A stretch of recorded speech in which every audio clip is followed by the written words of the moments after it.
a very handsome bartender over there. And he's going to be making amazing drinks throughout this show.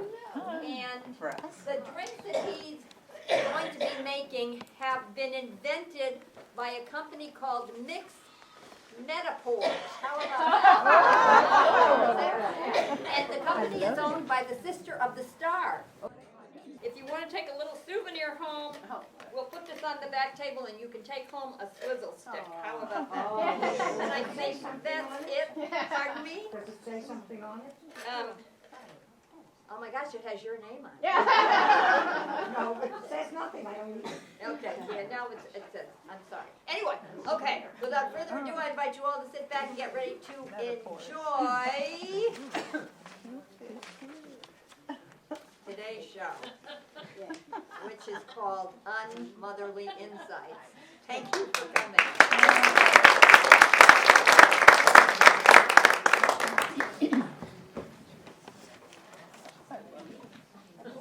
Go and fix your makeup, well, it's just a breakup running. Hide your crazy and start acting like a lady. Come from throw another quarter in the meter room. Was that out by 1 o'clock? Oh, hi. Hi. Well, how's everybody doing? Good. Great. That was kind of encouraging. Yeah. Oh, thank you. Hi. Well, welcome. Welcome to the Herberger Comedy Club. I am Debra Gettleman, and it is great to be here in Phoenix in the summer. If you're a succulent. So, hopefully everybody had a chance to grab a cocktail before the show. If not, see Tommy at intermission, and he will set you up. A little bit of background here. So I used to do some stand-up comedy back in the day, but you know, you get older. And you tend to steer away from the things you suck at and don't get paid to do. I mean, there are a plethora of things one can do if the criteria is merely sucking and not getting paid. So I moved from Los Angeles to Phoenix to be an actor, because I thought that was a good idea. That pretty much took care of the not getting paid part. I am also a visual artist. I make furniture and clothing and really funky light fixtures, and I give them away because I'm risk averse. Yeah, I can't bear to actually ask anyone to pay for my art because, well, what if they said no? I'd be like totally freaked out. So after a while of never getting paid for any of my artistic ventures, nor ever being recognized for any of my talents, I decided to take on the biggest, no-frills, non-income generating, zero gratification job known to mankind. I decided to become a mom. Now, becoming a mom is easy for some people. The whole pregnancy thing is so beautiful and natural, and oh, I'm so ripe and plump and gorgeous. Give me a break. When I was pregnant, I was enormous. I'm not kidding, like enormous. I mean, I would walk into a store in the mall and the saleswomen were like, oh my God, you're huge. And I remember thinking, like, in what universe is that a kind thing to say to someone? You're huge? So I would keep walking, but invariably they'd go on. You know, how many you got in there? Oh. That's funny. Just one, I'd say. Really? Are you sure? Am I sure? Well, let's see. The doctor who has examined this baby numerous times via ultrasound and listened to its singular heartbeat is pretty darn sure. So maybe you should mind your own friggin' business, you lousy busybody. Of course, I never said that. I wanted to, but I never did. And what is with the whole touching of the belly thing? I mean, just because a woman is pregnant does not give a stranger carte blanche to reach out and touch her stomach. That may be the weirdest phenomenon surrounding the whole pregnancy issue, but the worst thing ever happened to me. Okay, this is like 3 days after having given birth to my first son, Levi. My husband and I are sleep-deprived, angst-ridden. We haven't left the house in 72 hours, and my mother decides to come over and watch the baby so we can get out of the house for an hour, go have a coffee. So we pack up with like 3 cell phones, 2 pagers, walkie-talkies, so we can be in constant contact with the house, because clearly we are the only 2 people who can adequately care for this infant. And we walk over to Starbucks, and I go up to the counter, and I say to the woman, hi, I'd like a double tall non-fat cappuccino, please, fairly dry. And she says, decaf. And I say, no, I definitely need some caffeine today. And she says, but you're pregnant. You really shouldn't be drinking caffeine. Now, I was prepared for a moment like this. I was, because I had had numerous friends tell me they'd been asked long after having given birth when they were due. So I wasn't really offended or insulted by this comment. I just saw it as a teachable moment. And I said to her, well, actually, I'm not pregnant, and you may not realize this, but it takes a woman's body several months to get back to its pre-pregnancy form after having given birth. And she says, no, like you're totally pregnant. And then she reaches across the counter, puts her hand on my belly, and says, oh my God, I feel him kick! At this point, I look around and I notice my husband has slunk away to a far corner of the room to avoid witnessing the wrath I'm about to unleash. But I contain myself and manage to walk away without physically or verbally assaulting this idiot barista. Hun, I say to my husband, still cowering in the corner, why don't you order the coffees? I'll be at a table outside. Oh, and grab me a few biscotti. I'm eating for two, you know. Needless to say, we did not leave a tip in the tip jar that day. But I do want to impart a small tip to each and every one of you in the service industry. Mind your own friggin' business. Do not ever assume a woman is pregnant because she has a large belly. You will be wrong more often than you are right, and trust me, there is no graceful way out of that gap. Second, keep your grimy paws off our bellies. If you are not family, do not touch a pregnant woman. If you are family, ask permission before groping. Finally, if you want to avoid a hideously embarrassing scene altogether, try using tact, respect, and caution when approaching any and all pregnant females. Speaking of coffee, Tommy, I could use a little Javatini or something to rev me up, but calm me down. I got the perfect thing. Coming right up. My mother used to say she never drank until she had children. I always thought that was a joke, but then I had children. Oh no, being a mom is hard work, and it can be a lonely existence. I mean, a husband is great. Kids definitely keep you busy, but sometimes you need more. Like a girlfriend. I want a girlfriend. I really do. I mean, like a best girlfriend, you know. I want a best girlfriend who lives across the street from me, has kids exactly the same age as my kids, stays at home, but works part-time in some creative artsy field, is funny, smart, up on current events, and loves coffee. I want to fall in love with the perfect woman who will always be there for me, no matter how busy her life gets. I want to talk to her 12 times a day. I want her to text message me when the cashmere sweater I've been watching at Nordstrom moves to the 40% off rack. I want her to pick up my kids when I'm stuck in traffic. I want to bop over to her house and sample her banana bread batter and tell her what's missing. I want to tell her everything about my life, my hopes, my dreams. I have wanted this my entire life. When I was like 5 years old, my mother bought me this book, Susan Sometimes. It's about this lonely little girl who pretends her dolls are real people. She wears these blue glasses that turn everything blue. Blue walls, blue clothes, blue trees.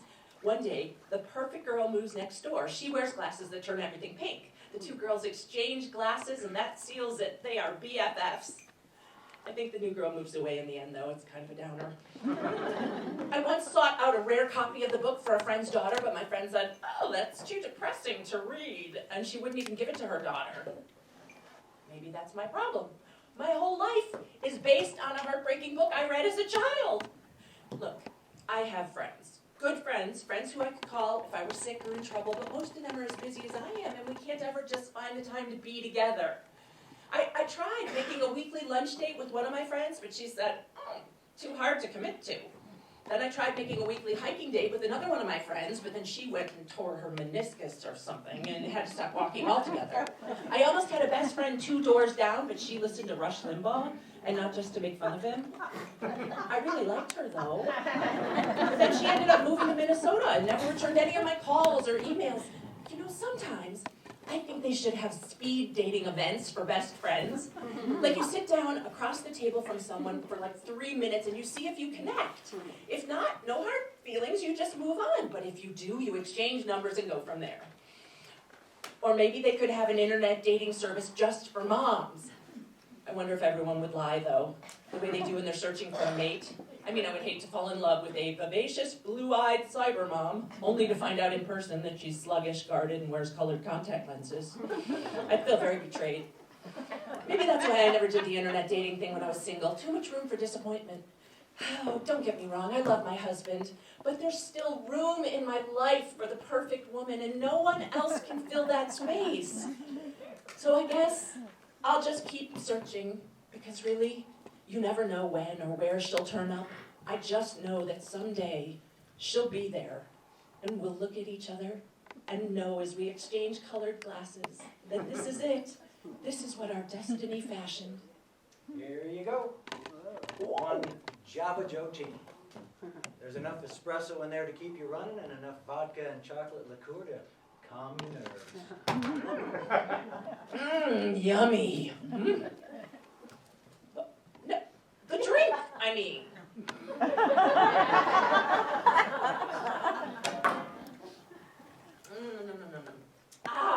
No, I love being a mom. I do. Especially when my kids are asleep. God, they're adorable when they're sleeping, aren't they? No, I'm just kidding. They're cute when they're awake, too, sort of. Anyway, I used to love to read to my kids when they were little. This was my all-time favorite book. Do you know it? The Runaway Bunny. I still call my son Eli my little bunny. The other day he said to me, "Mom, why do you call me that?" I said, "Oh, Eli, it's from my favorite children's book. I used to read it to you when you were just a little boy." Eli has no conscious recollection of this book. "Oh, it is the sweetest book." I say, "It's about this little bunny who wants to run away from his mother." Oh, suddenly it doesn't sound all that sweet to me. And no matter how he imagines himself running away, his mother always finds a way to hunt him down and drag him back to their sheltered little bunny hole. Okay, I didn't actually say that last part, but that's really what it's about. Suddenly, I'm not sure what was wrong with me that I not only read this book to my son countless times, but that I dubbed it my favorite and took to calling him my little bunny. Oh my God, I'm a monster. I go back and reread the book and it confirms my worst fears. Everything starts to make sense. Eli's intrepid approach to social situations, the fact that he doesn't like overnight camp, his insistence that he will never, ever leave home. This is all my fault. This poor child thinks if he even ventures a few miles away from the home front, I will come after him like some kind of vicious cassowary and forcibly guide him back to where I think he belongs. Oh my God, listen to this. "If you become a sailboat and sail away from me," says the fictitious rabbit, "I will become the wind and blow you where I want you to go." Oh my God, this mother will stop at nothing to get her wayward youngster back. The saddest part of the whole story is that by the end, the poor hare, whose only objective was to get away from his domineering matriarch, gives up entirely and resigns himself to an edible life with Mama Rabbit, eating carrots and believing himself incapable of ever venturing out on his own. Oh,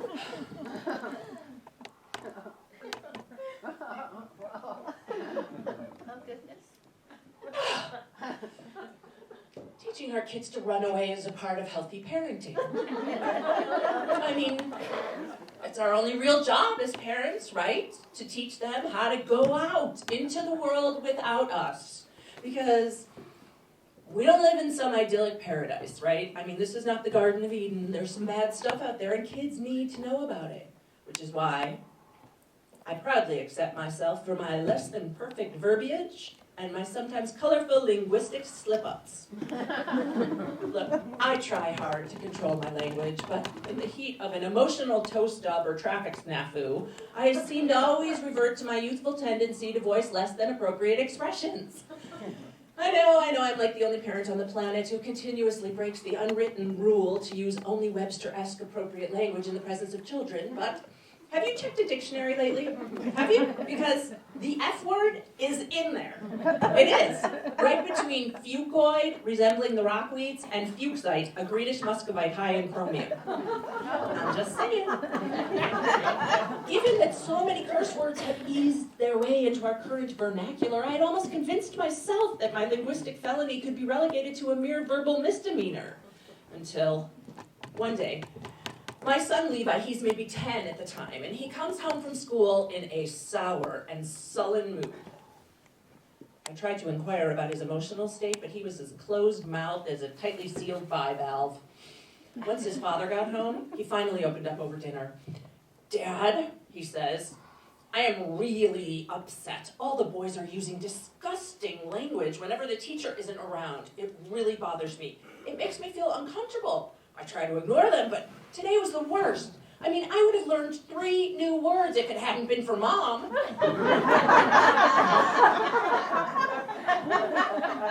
My husband glares at me across the table.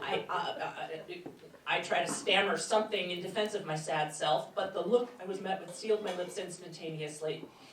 "Well," my husband says, without a trace of sarcasm, "aren't we lucky that your mother is such an accomplished linguist? She's exposed you to so much in your young life. That's why your vocabulary is so rich and extensive." Not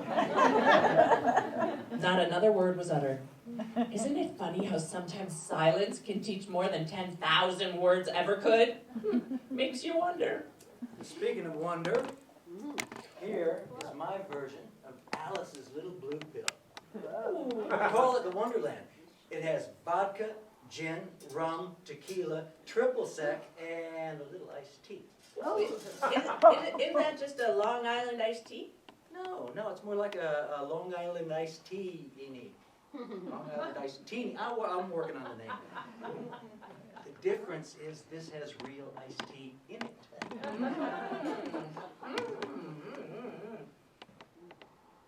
A drink where you can have everything. That's what I like.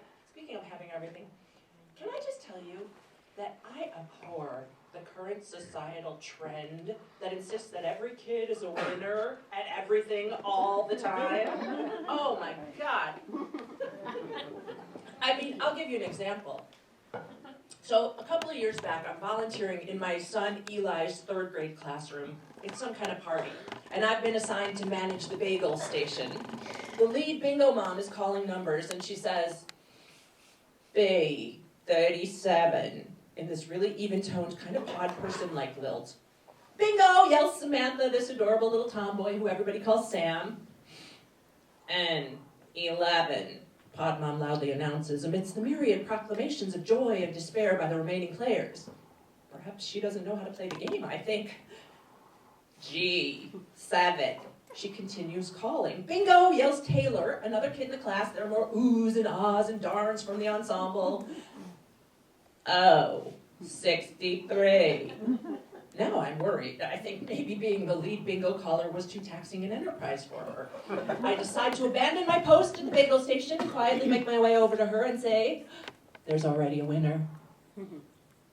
"I, 17, she says, as if she hadn't even heard me. "Somebody's already won," I say, a little more forcibly this time. She looks at me askance. "Everyone has to win," she says. "We can't quit until every child gets bingo and wins a prize." At first I thought she was joking. I mean, come on. I'm well aware of eternal t-ball ties and even Steven itty-bitty basketball games, but come on, even in 3rd grade bingo, we can't have winners and losers? I go back to the bagel station, dejected and disillusioned. This is what's wrong with the world today. We insist on perpetuating this ridiculous myth of equality when the reality couldn't be further from the truth. In bingo, someone wins. This also implies the converse. Someone, usually several someones, lose. It's a game. That's the whole point. Someone gets the lucky numbers first. That's why it's fun. It's not sheer will or personal determination that dictate the outcome here. It is a silly game of luck. Why are we shielding our youth from this reality? No, Junior, in life, you will not always win. We are raising lazy, pathetic people who expect prizes for failure and unlimited chances to succeed. Why are we doing that?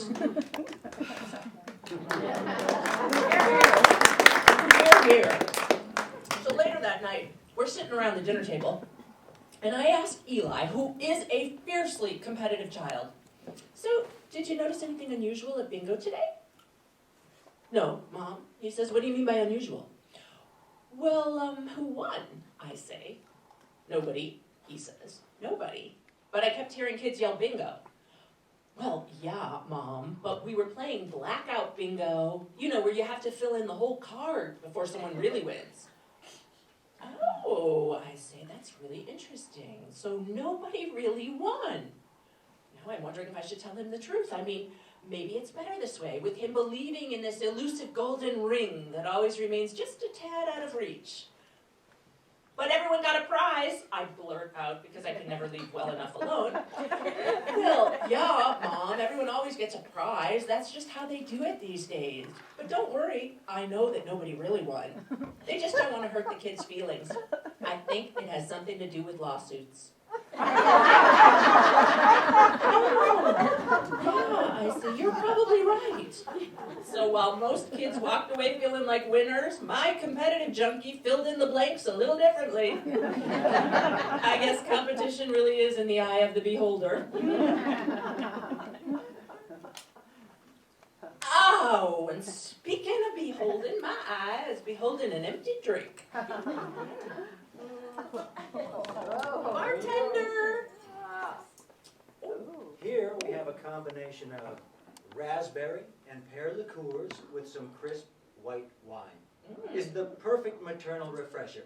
I call it the R-E-S-P-E-C-T. Wow, a little aretha. I like that. You've been nipping at this stuff. R-E-S-P-E-C-T. Oh, yes. Yes, this one is a good one. You know what? And it reminds me of something. Speaking of respect, I have a quick survey for you. What did you used to call your mom's friends when you were growing up? Do you remember? By their last name, Miss, what was it? Mrs. somebody, Mrs. What? Goldberg. Mrs. Goldberg! Mrs. Gold, what about you? Betty. Betty! When I was growing up, my mom played tennis with Mrs. Loybin, Mrs. Goldstick, and Mrs. Dorfman. We carpooled to school with Mrs. Havdallah. My best friend's mom was Mrs. Feldman. Mrs. Alpern picked us up from the mall on weekends. I'm not sure I ever knew these women's first names or even believed they had first names. They were grown-ups. Grown-ups were treated differently from kids. Grown-ups were treated with respect. To address a grown-up by his or her first name was unheard of.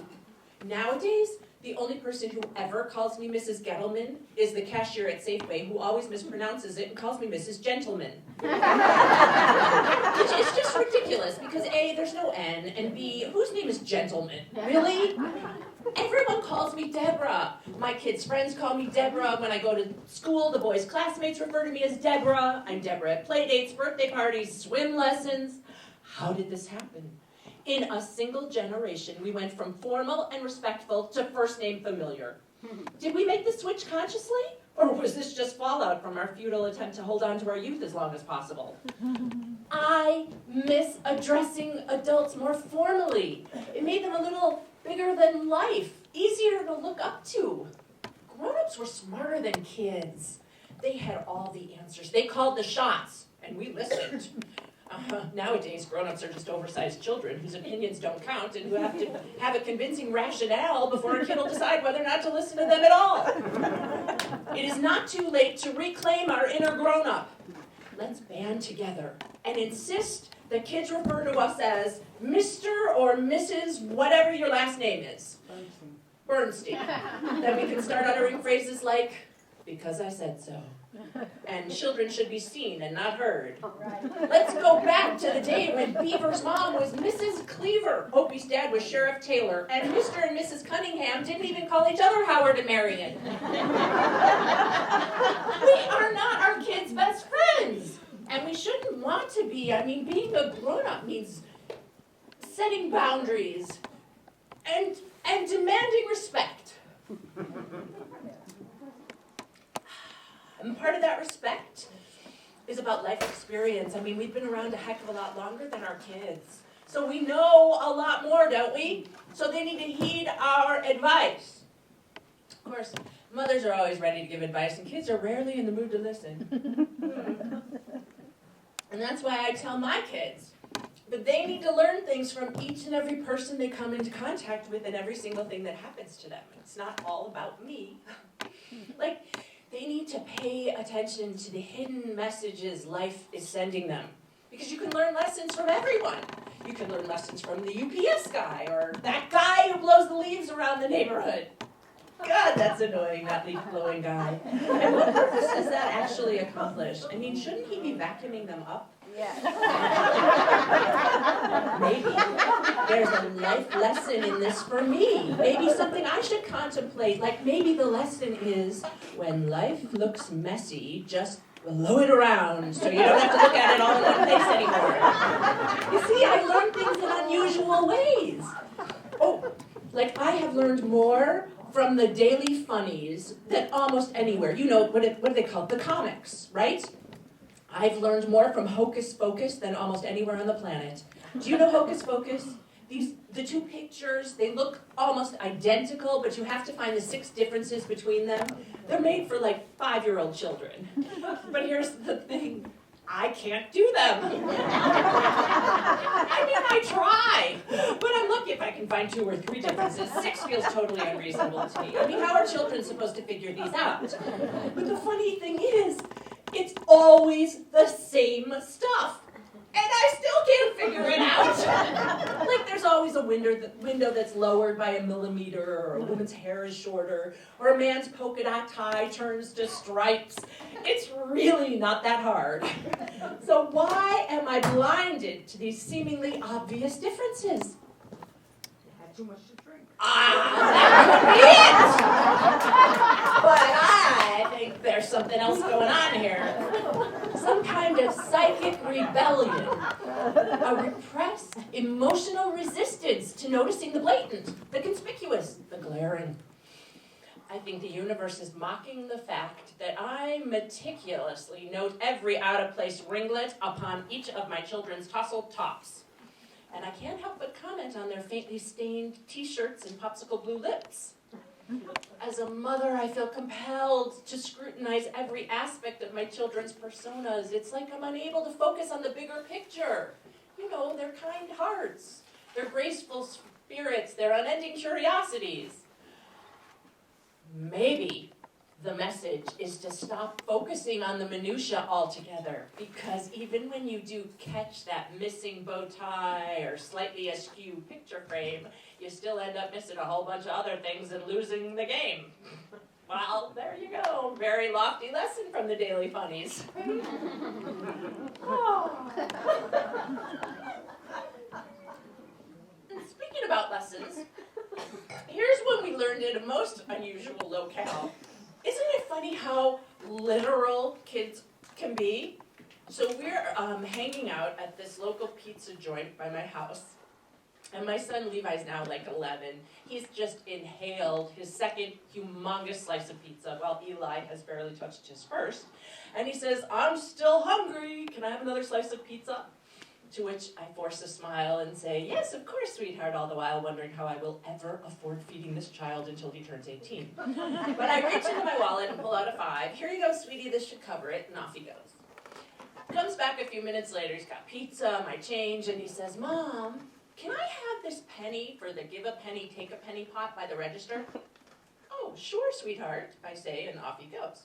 When he comes back, he's got this really perplexed look on his face, and I see that he's still clenching a penny between his thumb and forefinger, and he goes up. I don't get it. I mean, it says, give a penny, take a penny, but now I've just got a different penny. What's the point? No, sweetheart, I say, trying not to laugh. They don't mean exchange a penny.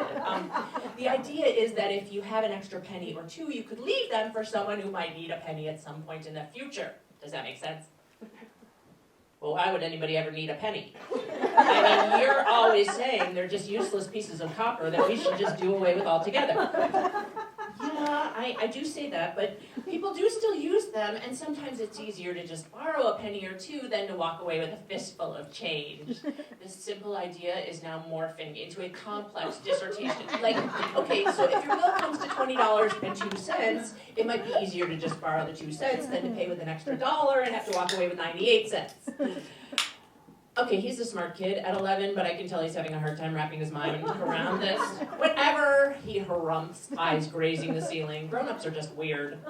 Yes, we are, I say now. Sit down and eat your pizza. And with that, he says, actually, I'm not hungry anymore. And he gets up and tosses a perfectly good uneaten slice of pizza into the trash, and I erupt like a verbal volcano. What are you doing? Why would you? Your brother could. How? Why would you do that? Because, Mom, he reasons, pointing to a sign on the wall above my head. It says right there, please discard all uneaten food into trash receptacle. Yes.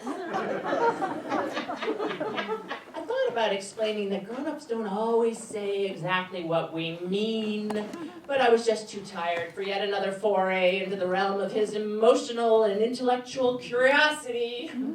Oh, come here, you silly boy, I said, opening my arms wide enough for him to snuggle into. But he escaped. Come on, Mom. Someone might see us. Oh, my goodness, I'm okay. Well, Tomas, un altro bicchiere di vino, per favore. No, I'm just kidding. Wine makes me kind of loopy. I do better with hard liquor. Yeah, well, you're going to enjoy this one. I'm cutting you off after this. I think you've had quite enough. Oh, never enough. Here we go. Straw here. Enjoy your not so teeny. Oh, wow. That's a mixture of brandy, vanilla ice cream, and fresh berries. Wow. Oh, and by the way, I'll be taking your car keys. You're taking the light rail home tonight. That is so sweet. He's worried about me. Somebody loves me. That's nice. Actually, the truth is, I've kind of become a pariah on the home front. Yeah, I'm basically just an embarrassment to my children now. Isn't that sad? You raise vipers. My grandfather used to say that. But they really are the only thing that matters in the world, aren't they? But so hard to stay focused on them, to stay in the moment. All too often we get sidetracked by the day-to-day idiocy of cold coffee, bad bingo, wasted pizza slices. Luckily, there's almost always some vigilante do-gooder at the mall or the grocery store waiting to remind me as I'm about to throttle my children to enjoy every moment because they grow up way too fast. I have thought a great deal about this advice, and I conclude that it is the single most irritating piece of counsel with which anyone could burden a stressed-out mother. I'm not really sure why someone would feel compelled to counsel a stranger in the first place. Not knowing someone's situation makes advice giving a risky exploit. It's kind of like asking a fat woman when she's due. Nonetheless, if you do insist on sharing a few pearls of wisdom with me or any other parent with child in tow, please heed my advice. Don't tell us to enjoy every moment. Don't warn us about how fast our kids are growing up. And don't ever tell us to live every day as if it were our last. How can a mother enjoy the moment when her child is melting down hysterically over a pronouncement that his favorite breakfast cereal is out of stock and he'll have to make do with Lego waffles tomorrow morning? How can a parent enjoy the youthful curiosity that propels a child to unwind an entire roll of toilet paper just to see what's inside? Anybody enjoy every minute imagining she might not make it out of bed in the morning? I mean, think about it. If you knew that today was the last day of your life, you would spend the day playing with your children, loving them, memorizing them, reminding them over and over how much they mean to you. You wouldn't go to work or insist your kids go to school. You wouldn't care how messy your house was or how many loads of dirty laundry were stacked on the laundry room floor. But if you try to live your life like that, can you imagine the outcome? I mean, the whole notion of living every day as if it were your last is totally flawed. The only way it works is if you do actually kick off tomorrow. Who raise competent, independent children if all they do is stay at home and play with you all the time? Plus, and this may seem like a technicality, but school truancy is against the law in this country. And what about diet?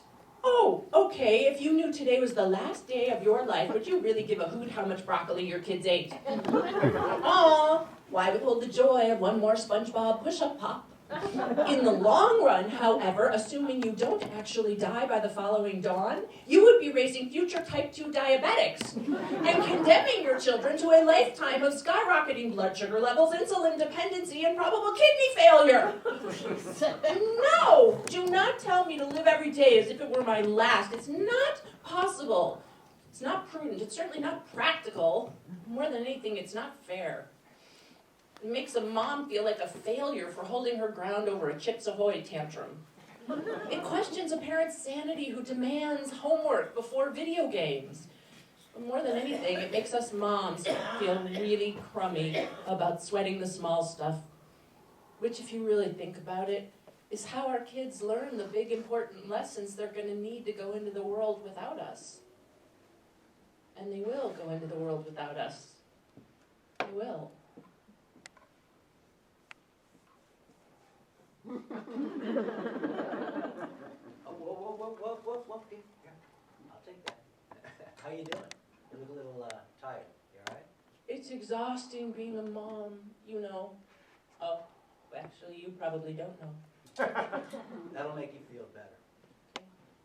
Oh, by the way, there was a woman here earlier, sitting up here in the third row. She had to leave, but she wanted me to give you these. She said she'd like to meet you sometime, but she had to get back to her banana bread or something. Oh my God! She was here! You let her go? Oh,